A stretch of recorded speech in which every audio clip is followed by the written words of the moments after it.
안녕하세요. 연세리엔 피부과 이세원입니다.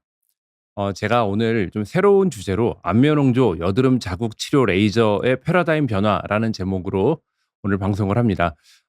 제가 여러 번 방송을 하면서 탈모라든가 아니면 뭐 흑자증, 그렇지 않으면 어떤 노화 치료에 대해서는 여러 번 여러분들께 말씀을 드렸던 것 같아요.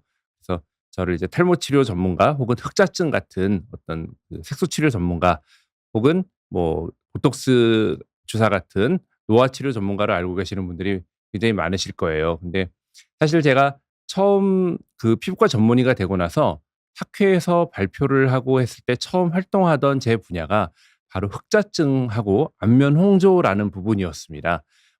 그 이후에도 물론 흑자증과 안면 홍조에 대해서 계속 치료를 해 왔지만 또 새로운 아이템으로 탈모라는 부분에 제가 관심을 가져서 탈모 쪽을 그 이후에 많이 치료를 많이 하고 많은 분들께 제가 이제 탈모 치료 전문가로 많이 알려져 있습니다. 근데 여전히 흑자증과 안면 홍조에 대해서도 굉장히 관심을 많이 가지고 있고 이런 치료를 위한 여러 가지 장비라든가 그런 툴에 대해서도 제가 굉장히 관심을 가지고 또 새로운 그런 장비들을 도입을 하고 그렇게 하고 있습니다. 그래서 오늘 말씀드릴 내용은 결국 이제 안면 홍조와 여드름 자국을 치료할 때 이 레이저가 어떻게 변화를 해 왔고 현재 어떤 치료가 효과가 있는지 그런 부분을 말씀을 드리려고 하고 있습니다. 자, 얼굴이 붉어지는 것 때문에 고민이신 분들이 정말 굉장히 많습니다.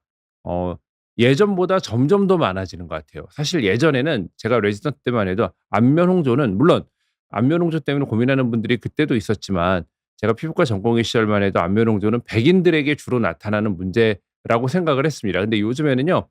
정말 많은 분들이 안면 홍조 때문에 병원에 오시고요. 또 얼굴이 칙칙하거나 얼굴에 잡티가 있고 얼굴색이 안 좋아요. 이거를 개선하고 싶어요라고 오는 분들 중에 한 30% 정도는 실제로 잡티나 기미가 있는 게 아니라 안면 홍조 때문에 혈관 때문에 마치 그게 기미처럼 잡티처럼 보여서 얼굴이 칙칙해 보이는 그런 현상을 나타냅니다. 그래서 뭐 여드름이 있고 나서 여드름은 이제 나이가 들면서 나 이제 성인이 돼서 여드름은 좋아졌는데 얼굴이 왜 계속 붉은 거죠? 혹은 막 시도 때도 없이 막 달아오르고 특히 이제 갱년기에 가까워진 여성들이 이런 경우가 많고요. 또 아무리 화장을 해도 이게 붉은 어떤 혈관 때문에 얼굴이 잘 가려지지도 않고 굉장히 칙칙하게 안 좋게 보여요. 뭐 이렇게 말씀하시는 분들도 많습니다. 그 이런 것들이 쌓이고 쌓이면 결국은 대인관계까지 위축되는 심리적인 스트레스를 굉장히 많이 또 받게 되죠. 그래서 이런 얼굴이 붉어지는 이런 문제들은 단순한 피부 표면의 문제가 아니고요. 어떤 삶의 질도 떨어뜨릴 수가 있고 이게 또 나중에도 흉터 혹은 만성 질환의 형태로 나타나기도 합니다. 자, 그럼 여드름 붉은 자국부터 우선 좀 살펴볼게요. 이게 왜 잘 안 없어질까요? 여드름 붉은 자국이라는 것은 어 많은 분들이 이제 여드름 흉터 이렇게 생각을 하는데 그 피부과 의사들은 쪼끔 구별을 해요. 붉은 여드름 자국 하면은 보통은 붉은 자국이랑 색소 침착을 얘기를 하고요. 여드름 흉터 그럼 피부 결이 변화하는 거죠. 패이거나 튀어나온 이런 것들을 보통 흉터라고 얘기합니다. 여드름 붉은 자국은 PIE라고 많이 얘기해요. 포스트 인플라마토리 에리트로마라고 얘기하는데 이 염증성 여드름 약간 붉게 올라오고 단단하거나 아픈 염증성 여드름이 좀 줄어들고 나서 남는 붉은색이나 분홍색 혹은 보라색의 평평한 이런 반점 같은 형태로 남아 있는 것을 우리가 여드름 붉은 자국이라고 그래요.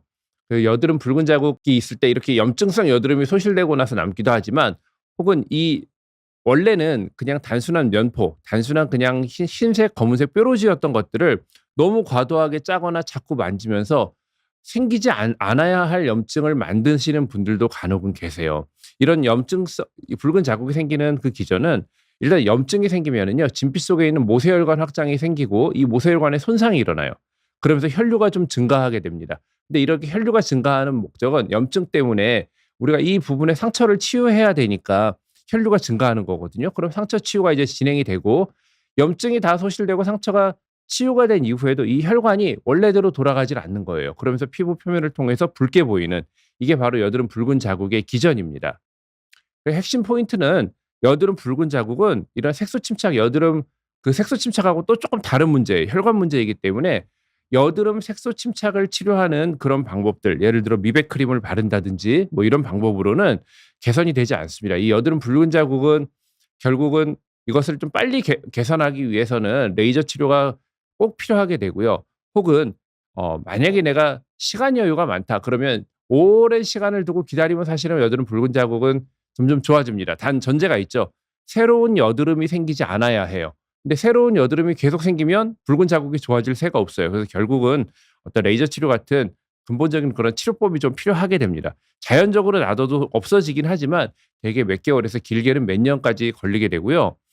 또 이 여드름 붉은 자국을 그냥 놔두면 여기에서 이제 피부 결이 변화한 여드름 흉터가 생기게 돼요. 흉터는 영구적으로 없어지질 않거든요. 여드름 붉은 자국은 이렇게 혈관이 늘어나면서 여기서 나오는 이런 RBC들, 적혈구들이 흘러나오고 염증을 만들고 이러면서 생겨요. 그래서 붉은색이나 보라색 반점이고 진피의 모세혈관 확장도 생기고 어떤 염증이 후유증입니다.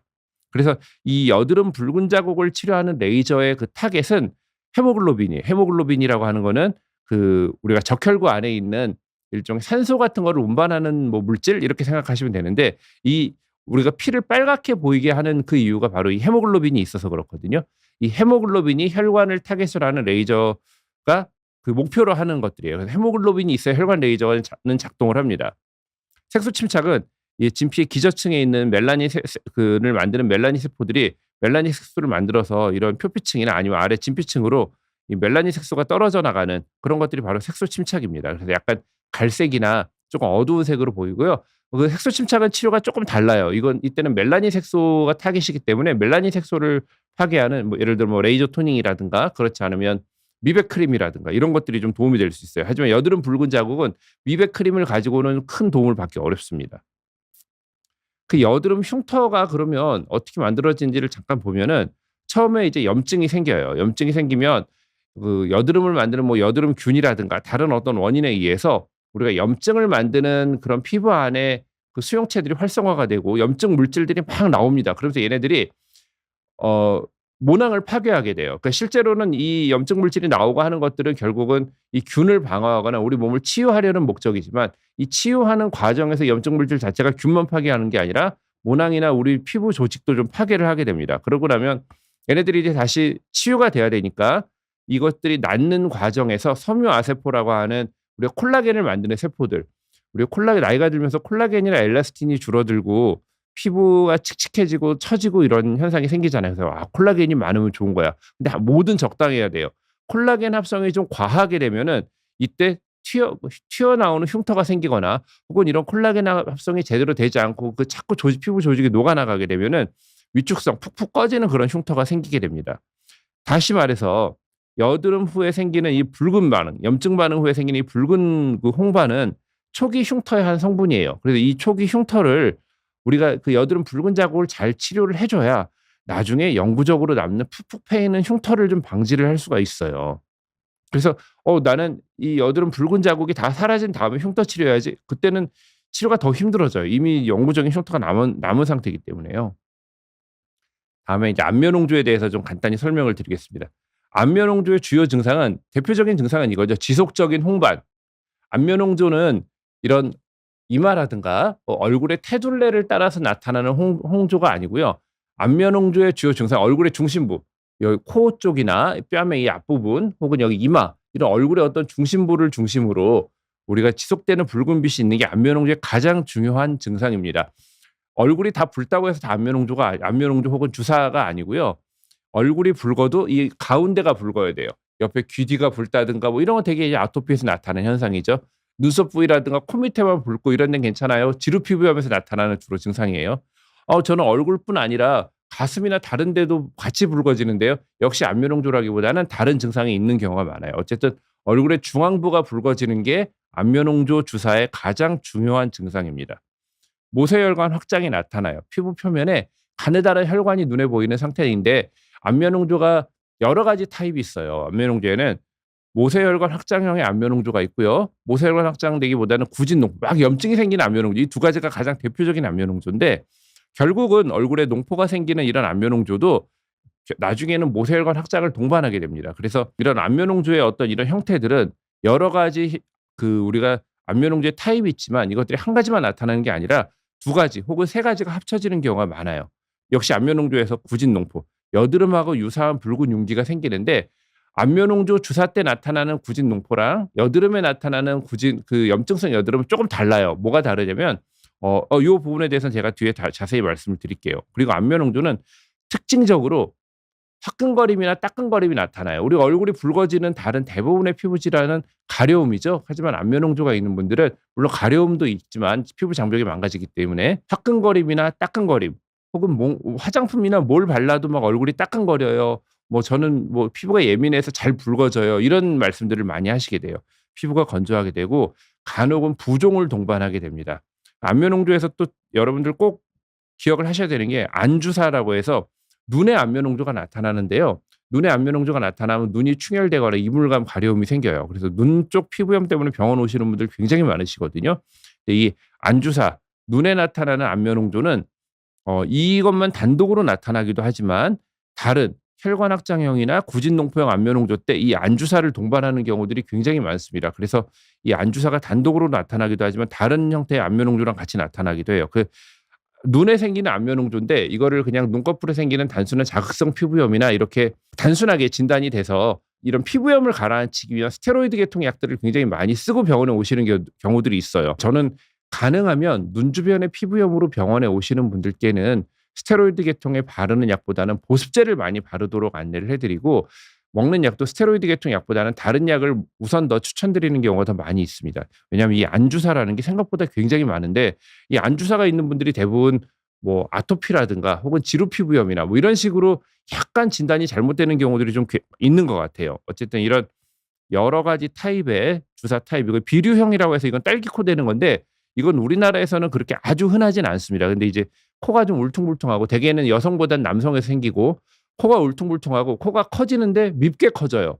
코가 우리가 이쁘게 커지면은 모공이 잘 안 보이면서 날렵하게 코가 콧대가 세워지는 게 이쁘게 커지는 거죠. 근데 그게 아니라 모공이 많이 보이면서 이게 옆으로 콧볼이 막 불어나고 이 코끝에 여기가 막 부풀어 오르고 코끝에 그 팁이 부풀어 오르고 이런 식으로 좀 밉게 커지는 게 바로 비류형이에요. 이때는 우리가 일반적인 안면홍조 치료랑 좀 다르게 그 비류를 잘라내는 수술 같은 게 조금 필요할 수도 있습니다.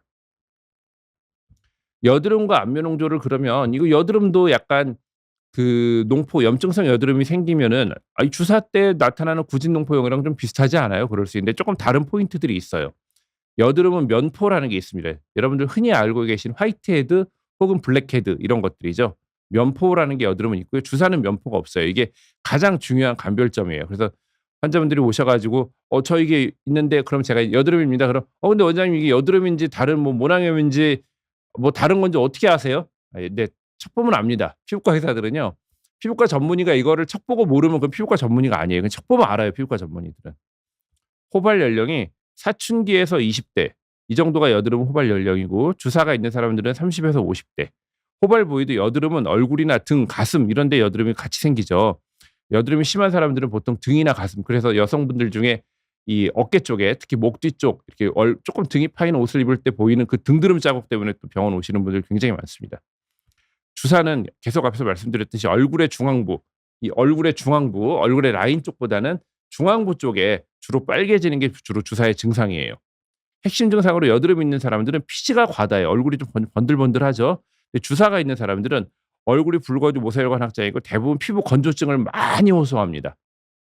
감각 증상은 여드름은 특별히 여드름이 있다고 해서 무슨 다른 어떤 감각 증상이 있는 경우는 많지 않은데 안면홍조 주사가 있는 분들은 얼굴이 화끈거리고 따끔거리고 예민하고 이런 말씀들 많이 하세요.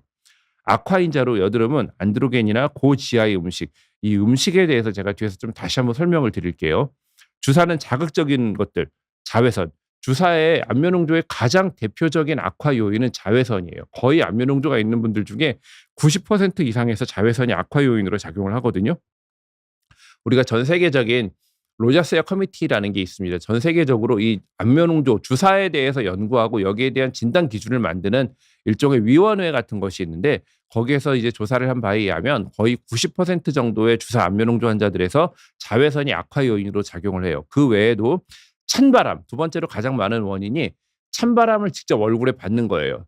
겨울에 우리가 코비드 이후에 마스크를 쓰고 다니는 게 굉장히 유행이 됐어요. 이게 마스크가 양면적인 측면이 있습니다. 마스크를 겨울에 쓰면은 찬바람을 직접 얼굴에 맞는 거를 좀 가려주는 좋은 면이 있고 반대급부로 또 우리가 안에서 마스크 안에서 호흡을 내쉬는 숨을 내쉬거나 그런 것들이 또 다른 형태의 자극원으로 또 작용하는 분들도 계세요. 마스크를 쓰는 것 자체에 어떤 물리적인 자극도 또 문제가 되는 경우가 있고 두 가지 측면이 있지만 어쨌든 찬바람이 악화 요인 나는 이게 찬바람만 맞으면 안면 홍조가 심해져 이런 분들 같은 경우에 겨울에는 마스크 쓰는 거 저는 추천을 드립니다.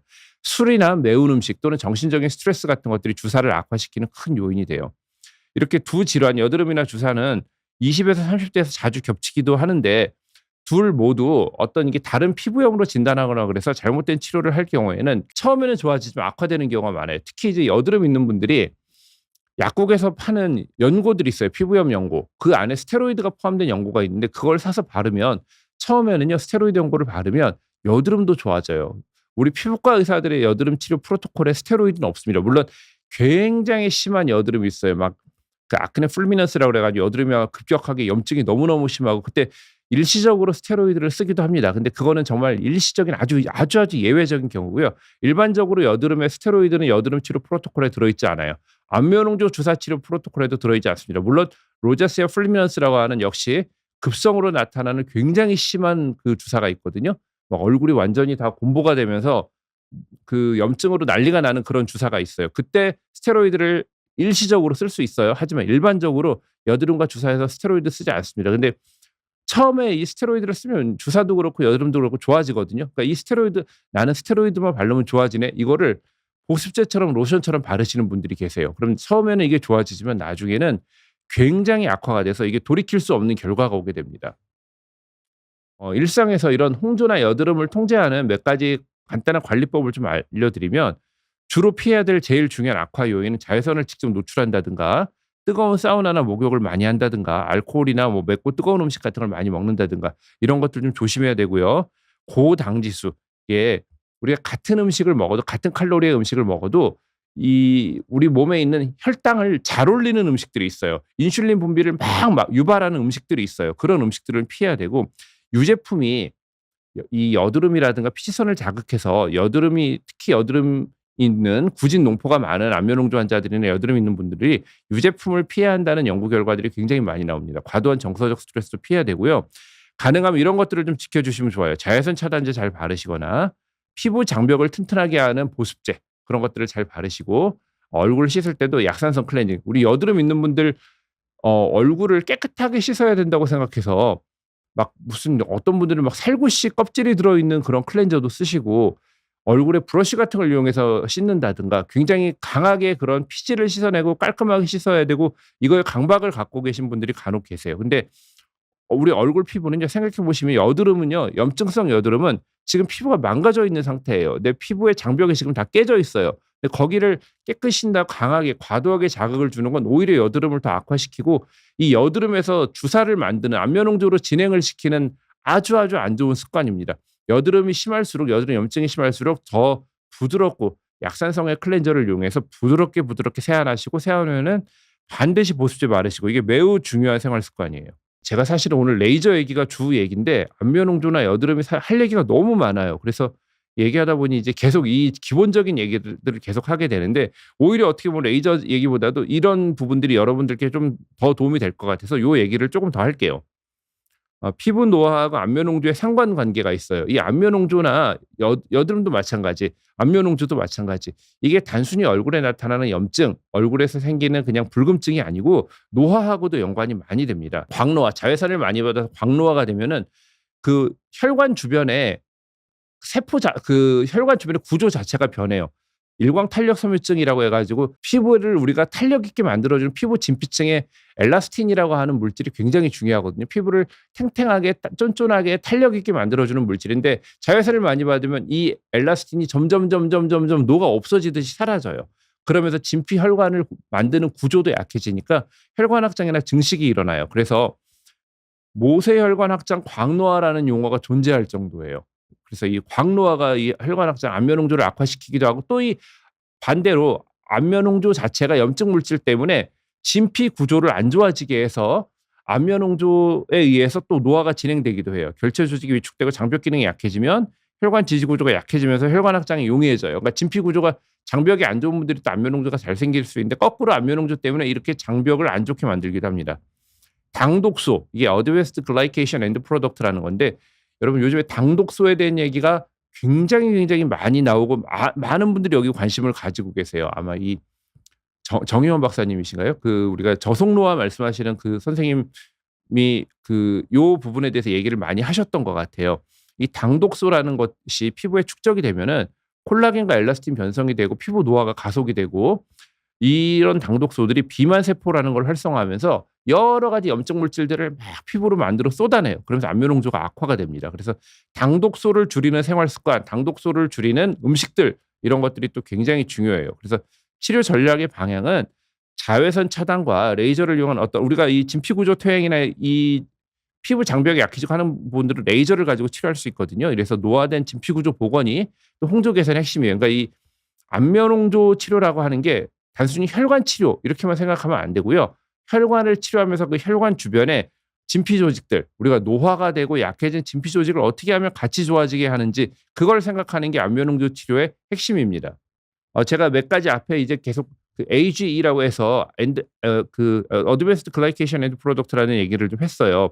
여기서 또 나오는 중요한 개념 중에 맥이라는 게 있어요. 이게 마이크로바이오타 액세서블 카보하이드레이트라는 거예요. 그러니까 그 미생물들이 접근하기 좋은 탄수화물. 그러니까 이거는 미생물들이 양분으로 쓰기 좋은 탄수화물을 얘기하는데 이게 뭐냐면은 가지를 친 좋은 나무가 있으면 거기 새들이 깃들어 가지고 둥지도 틀고 새들이 살게 돼요.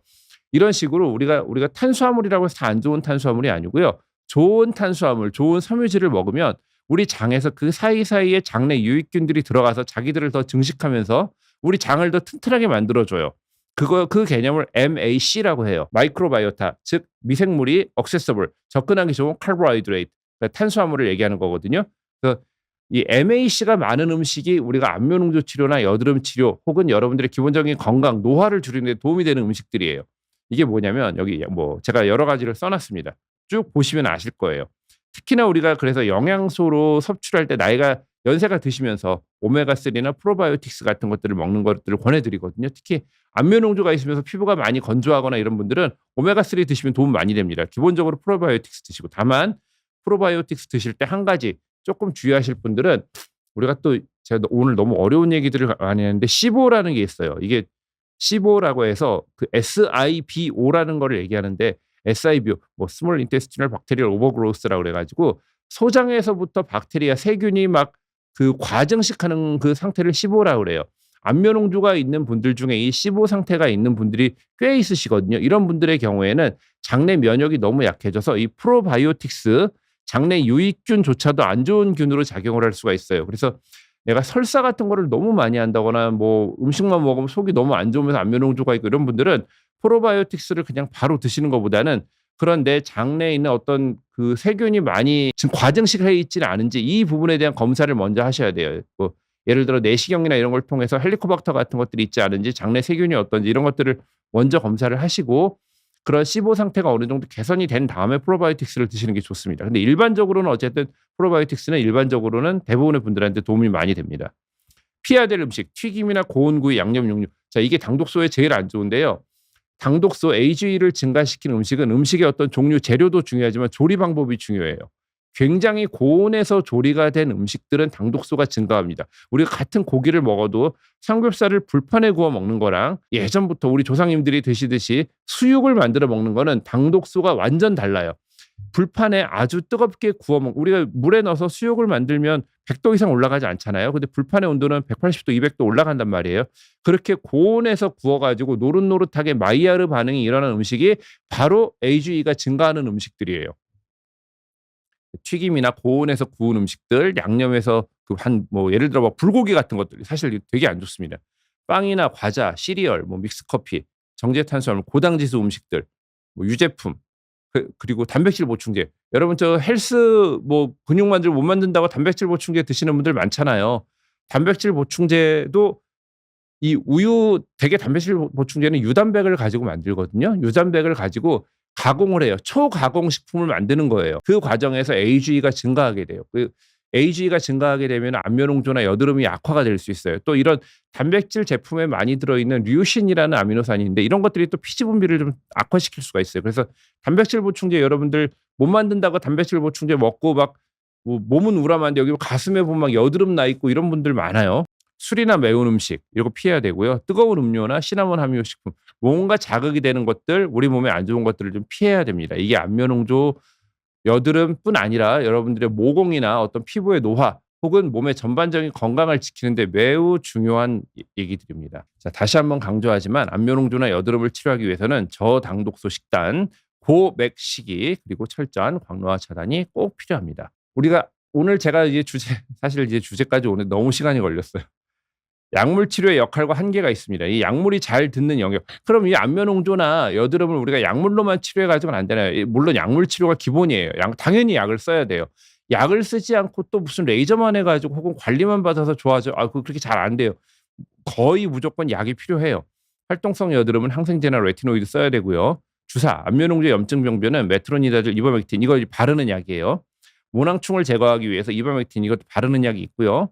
일시적인 홍반을 감소하기 위해서 브리모니딘이나 옥시메타졸 이거 우리나라에 없어요. 이게 사실 굉장히 좋은 약인데 브리모니딘은 몇 년 전에 미르바소라는 이름으로 우리나라에 나와 가지고 안면홍조 환자분들이 아주 굉장히 좋아하던 약이고 제 환자분들한테도 많이 처방을 했던 약인데 우리나라에서 철수를 했어요. 브리모니딘이. 아마 제대로 약가를 우리나라가 사실 약가가 굉장히 낮거든요. 그래서 글로벌 제약회사들은 우리나라에 들어와 가지고 이익을 보기가 어렵다고 생각을 해요. 또 정부에서 계속 약가 인하를 하니까 브리모니딘 철수했습니다. 우리나라에 지금 없어요. 옥시메타졸린은 새로 개발된 약인데 아직 안 들어왔어요. 우리나라에. 앞으로 들어오기를 기대하고 있습니다. 근데 이것도 역시 약가가 우리나라 의료보험이 있어서 그건 참 좋은데 약값이나 이런 걸 제한하다 보니 사실 새로 나온 신약들이 우리나라에 잘 안 들어옵니다. 일본이나 다른 유럽에 비해서 굉장히 약이 늦게 들어와요. 옥시메타졸린 나온 지가 벌써 한 5-6년 이상 됐는데 아직 안 들어오고 있어요. 아주 심한 주사에는 경구 이소트리티노인, 먹는 이소트리티노인 이런 것들이 아주 필요한 약들이지만 이런 약들의 한계가 있습니다. 지속적인 홍반이나 모세혈관 확장은 이거 약으로 해결이 안 돼요. 모세혈관이 일단 늘어나고 얼굴이 붉어지는 거는요. 이거는 레이저밖에 다른 방법이 없습니다. 이미 형성된 흉터, 이미 여드름 붉은 자국 단계에서 심해지면서 흉터처럼 굳어진 것들 약으로 안 됩니다. 레이저 치료해야 돼요. 혈관 수축제 같은 앞에 얘기한 브리모니딘이나 옥시메타졸린 같은 이런 약들은 물론 쓸 때는 되게 좋은데 리바운드가 잘 생겨요. 그래서 약효가 떨어지면서 얼굴이 더 붉어지는 경우가 있어 가지고요. 이런 브리모니딘이나 옥시메타졸린 같은 약을 쓰시는 분들도 이런 리바운드를 줄이기 위해서 레이저 치료가 필요합니다. 역시 항생제 계통의 약들 여드름이나 우리가 주사 때 항생제 계통의 약을 장기 복용할 때 내성 우려가 있는데 요즘에 사실 이거는 조금 내성 우려가 많이 줄어든 게 항생제를 옛날에는 좀 무식하게 썼어요. 고용량을 썼는데 요즘에는 이제 안면홍조 치료할 때 항생제를 아주 저용량으로 쓰기 때문에 이런 내성 우려는 사실 거의 없습니다. 이소트레티노인 같은 경우에 특히 가임기 여성에서는 최기형성, 다시 말해서 기형아 출산의 가능성이 있어서 굉장히 좀 조심스럽게 쓰는 약이죠. 그리고 피부가 많이 건조해서 힘들어져요. 이런 약물만 썼을 때 생긴 한계들이 있기 때문에 다른 치료가 필요한 거죠. 이런 약만으로 부족한 이유, 에너지 기반 장비라는 건 바로 레이저를 얘기합니다. 필요한 이유는 선택적인 열 에너지를 통해서 비정상 혈관을 깊은 데서 직접 응고시켜요. 혈관 자체를 응고시키니까 붉어지거나 혈관이 늘어나는 걸 좀 막아주겠죠. 또 이 진피 깊숙이 도달해서 무너진 콜라겐 생성을 유도해서 우리가 혈관 주변에 안 좋아진 진피 환경을 튼튼하게 해주고 피부 구조를 리모델링하면서 노화 피부를 좀 개선해 주는 게 레이저의 역할입니다.